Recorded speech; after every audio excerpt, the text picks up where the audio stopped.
जय श्री कृष्ण, जय श्री कृष्ण, जय श्री कृष्ण हरे, जय श्री कृष्ण, जय श्री कृष्ण, जय श्री कृष्ण।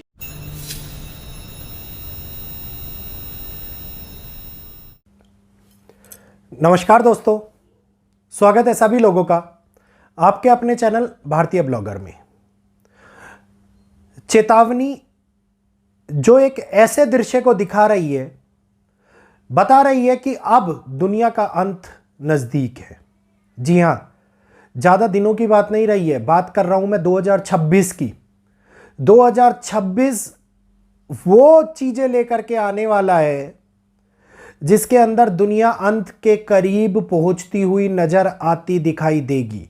कोई भी कमेंट सेक्शन में मेरे बारे में कमेंट करने से पहले इस बात को ध्यान से देख लीजिएगा, समझ लीजिएगा और सुन लीजिएगा, क्योंकि पूर्णतः ये जानकारी आप लोगों के सामने जो मैं लेकर के आया हूं आज की तारीख में, ये जानकारी एक भौतिक विज्ञानी हेज वॉन फॉस्टर के अनुसार दी जा रही है।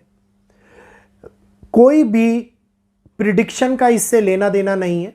तो कृपया जो लोग कमेंट करते हैं, जो लोग कमेंट सेक्शन में गलत लिखने आते हैं, आंखें कान खोल लीजिएगा, नहीं तो आपकी बुद्धि का प्रदर्शन उन कमेंट सेक्शन के अंदर होता हुआ नजर आएगा।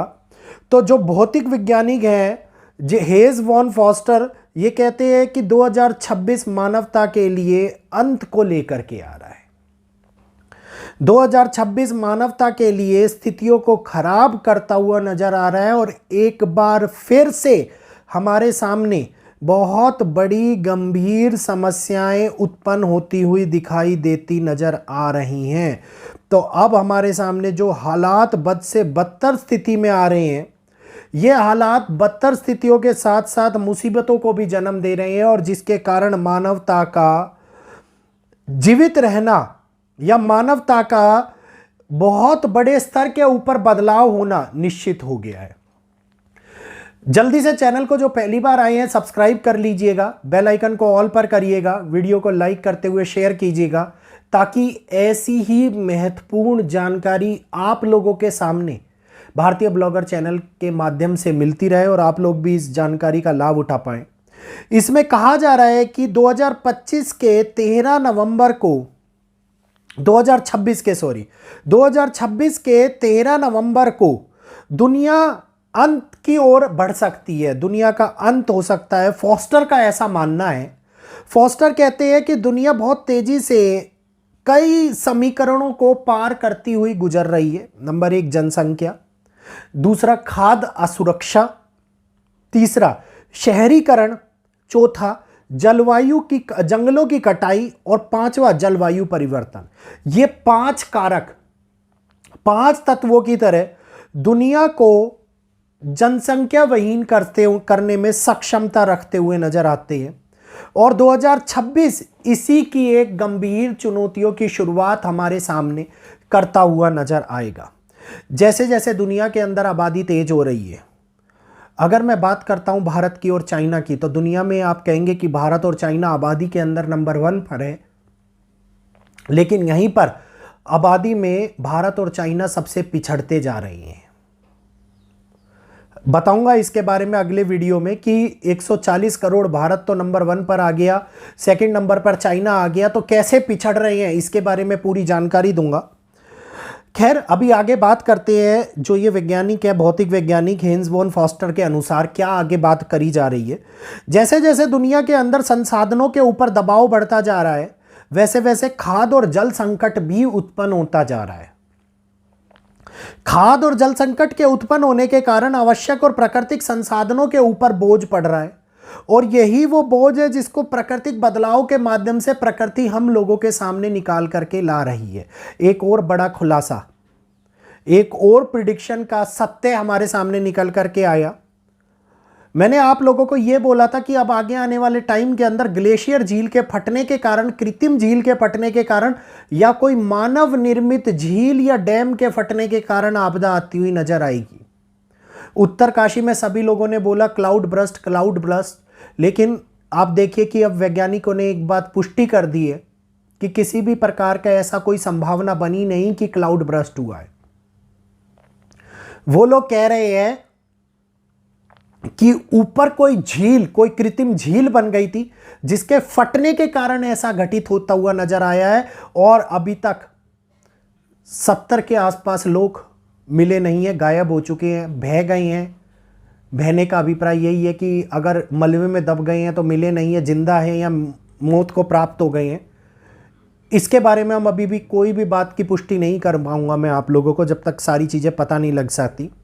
तो यही वो संसाधन है जो प्राकृतिक जगहों के ऊपर बोझ डाल रही है। इसीलिए मैं आप लोगों को कह रहा हूं कि बड़े पैमाने पर होने वाला बदलाव 2026 के अंदर लाखों लोगों के लिए अच्छी खासी भोजन की कमी उत्पन्न करता हुआ नजर आएगा। मतलब बहुत सारे देशों में, विदेशों में, ये सभी के लिए कह रहे हैं, पूरे विश्व के लिए बहुत सारी जगहों के ऊपर खाद्य संकट इतना ज्यादा उत्पन्न हो जाएगा कि लोग भूखे मरने की कगार पर पहुंचते हुए नजर आएंगे। और पर्यावरण के ऊपर बढ़ने वाला दबाव जो बुनियादी सेवाओं की कमी कराता हुआ नजर आएगा। शहरीकरण होने के कारण, शहरी विकास होने के कारण आसमान से गिरने वाली आफतें, मतलब शायद क्लाउड बर्स्ट की ओर इशारा होगा। शहरों में फैलता हुआ पॉल्यूशन एक बहुत बड़ी चुनौती बन गया, और संसाधनों की कमी और दोहन के कारण, वनों की कटाई के कारण हम लोगों को पर्यावरण जैसी समस्याएं और ग्लोबल वार्मिंग और जैव विविधता जो सबसे ज़्यादा नुकसान उठा रही है, अब आगे आने वाले टाइम में देखने को मिल सकती है। मतलब जीव जंतु मारे जा रहे हैं, जंगलों की कटाई हो रही है, पर्यावरण में असंतुलन आ रहा है। इसी कारण से ग्लोबल वार्मिंग बढ़ रही है, और ग्लोबल वार्मिंग के बढ़ने के कारण धीरे धीरे जलवायु परिवर्तन हो रहा है। और इसके साथ में आगे आने वाले टाइम में, मतलब एक साल यानी 2026 में ये स्थिति और भी ज़्यादा गंभीर हो जाएगी, ऐसा फोस्टर का मानना है। और फोस्टर कह रहे हैं कि जलवायु परिवर्तन आने वाली प्राकृतिक आपदाओं में और मौसम के कारण लाखों लोगों की जान को, लाखों से ये आंकड़ा करोड़ों में भी बदल सकता है, इनकी जान को खतरा महसूस होता हुआ नजर आता है।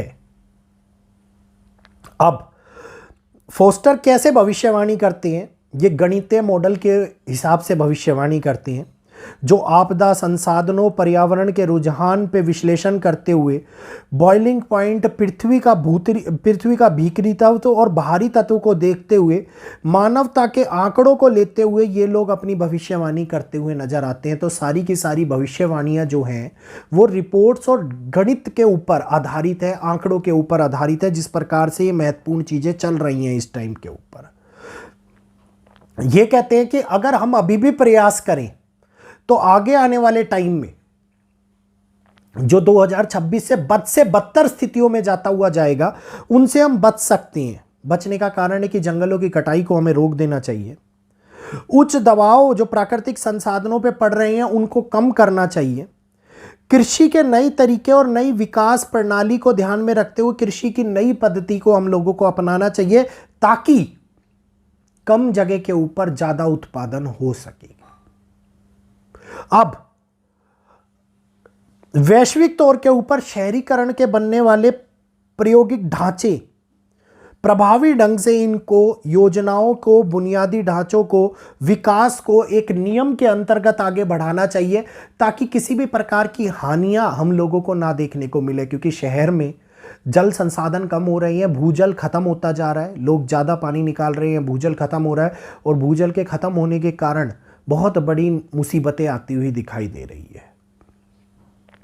जरूरी नहीं है जो ये म्युनिसिपैलिटी का पानी हम लोग नलकों से ले रहे हैं ये भी आगे चलता रहे, क्योंकि ये भी भूजल के ऊपर निर्भर करता है। तो कब उनके ट्यूबवेल में भी पानी खत्म हो जाए, इसके बारे में भी कोई भी पुख्ता प्रमाण नहीं है कि ये खत्म नहीं होगा। ये भी एक बहुत बड़ी आपदा और बहुत बड़ी समस्या को हमारे सामने दिखा रहे हैं।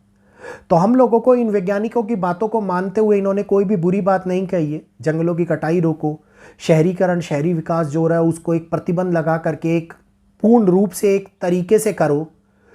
कई जगहों के ऊपर जलीय प्राकृतिक संसाधनों को ऊपर दबाव जो बढ़ रहा है ज़्यादा जनसंख्या होने के कारण, उन दबाव को कम करो, तब जाकर के स्थितियों को संभाला जाएगा। और स्थितियों को संभालने के लिए हथियार उठाने की आवश्यकता नहीं है, कदम बढ़ाने की आवश्यकता है। जिस प्रकार से हमारे को इनके बताए गए मॉडल या इनके बताई गई चीज़ों को लेकर के हैंस वन फॉस्टर की बातों को समझ करके हम आगे बढ़ पाएँ। बहुत सारे लोग अभी भी ये बात कहेंगे ये बेकार की बातें हैं, ऐसा कुछ नहीं होने वाला। दोस्त, मैं भी यही मानता हूँ कि हो सकता है ऊपर वाला यही कहे कि ऐसा कुछ नहीं होने वाला, लेकिन जिस प्रकार से अभी हिमाचल में मंडी के अंदर शहर के बीचों बीच आप देखिए कि बादल फटने के कारण त्रासदी आई, मंडी पूरा का पूरा मंडी के लोगों के घरों के अंदर मलबा, एक एक फर्स्ट फ्लोर ग्राउंड फ्लोर लोगों का दब गया पूरा।